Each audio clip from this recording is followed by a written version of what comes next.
প্রিয় ভাইসব, আসসালামু আলাইকুম। আমি এখন অবস্থান করছি প্রিয় নবীজি সাল্লাল্লাহু আলাইহি ওয়াসাল্লামের শহর মদিনা শরীফের জাবালে রোমায়। জাবালে রোমা মানে হচ্ছে তীরন্দাজদের পাহাড়। মূলত ইহা হলো ওহুদের ময়দানের একটি ছোট টিলা। এটি ওহুদের পাহাড়ের ঠিক দক্ষিণ দিকে অবস্থিত। এই টিলাটি ওহুদ যুদ্ধের সময় একটি কৌশলগত গুরুত্বপূর্ণ স্থান ছিল।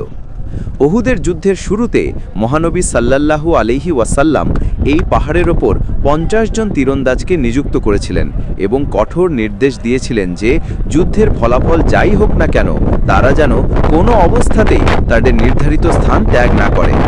মুসলিমরা যখন যুদ্ধের জয়লাভের দ্বারপ্রান্তে, তখন অধিকাংশ তীরন্দাজ গনিমতের মাল সংগ্রহের লোভে রাসূল সাল্লাল্লাহু আলাইহি ওয়াসাল্লামের নির্দেশ অমান্য করে পাহাড় ছেড়ে নেমে আসে। এই সুযোগে কুরাইশদের অশ্বারোহী বাহিনী জাবালে রোমার পাশ দিয়ে ঘুরে এসে পেছন দিক থেকে মুসলিমদের উপর আক্রমণ করে, যা যুদ্ধের মোড় ঘুরিয়ে দেয় এবং মুসলিমদের পরাজয় ডেকে আনে।